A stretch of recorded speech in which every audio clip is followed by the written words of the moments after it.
Kalau tuan-puan buat tindakan, pasti membantu. InsyaAllah, kita sama-sama belajar. Kita guide masyarakat yang tak boleh menyimpan dalam bentuk duit. Jadi, tuan-puan, nak jadi dealer ke, nak jadi penyimpan emas biasa ke, tetap kena buka akaun emas secara percuma. Biar saya bantu. Mana yang nak, saya bantu sahaja. Tuan-puan, konten-konten saya, live saya, fokus saya ni kepada orang yang belum ada lagi akaun emas. Yang dah ada akaun emas, saya tak boleh bantu lagi. Teruskan menabung sahaja. Sebab buka akaun emas melalui syarikat public goods secara percuma hanya sekali seumur hidup. Sekali sahaja untuk kita dapatkan nombor ahli orang keberapa simpan emas, hanya sekali seumur hidup. Yang dah ada akaun emas tak boleh saya bantu lagi. Teruskan menabung sahaja. Jadi fokus saya ni tuan-puan kepada orang yang belum ada lagi akaun emas. Nak mula menabung, nak kurangkan sifat boros dalam belanja, nak mengekalkan kuasa beli jangka masa panjang. InsyaAllah membantulah. Kalau tuan-puan buat tindakan, pasti membantu. Bermula dengan modal yang kecil, serendah 100. Tuan-puan, saya nak bagi sedikit penerangan.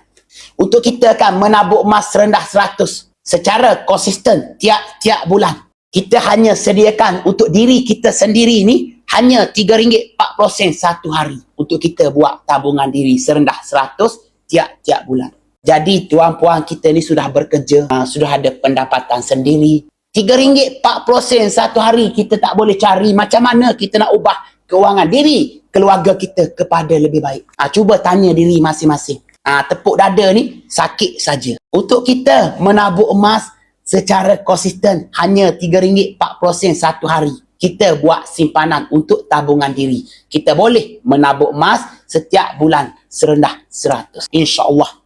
Jadi kalau RM3.40 satu hari kita tak boleh cari, tepuk dada ni sakit saja. Jadi tuan-puan menyimpan ni sebenarnya saya nak cerita kepada tuan-puan bukan soal gaji. Bukan tentang berapa besar gaji kita. Sebab apa? Sebab orang yang bergaji besar turut terlibat dengan hutang jahat. Orang yang bergaji besar juga tak ada simpanan. Bukan tentang gaji. Bawah bimbingan saya kan pelajar mampu buat simpanan. Daripada Indonesia mampu buat simpanan. Daripada Pakistan mampu buat simpanan. Suri rumah mampu buat simpanan. Sebab tu adanya syarikat public go melalui kaedah account gap.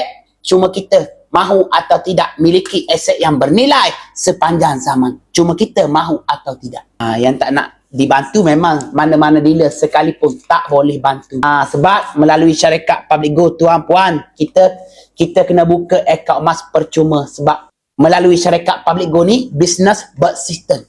Kena menabung dalam akaun kita sendiri. Tuan-puan tak boleh nak menabung dalam akaun saya. Tuan-puan kena ada akaun sendiri.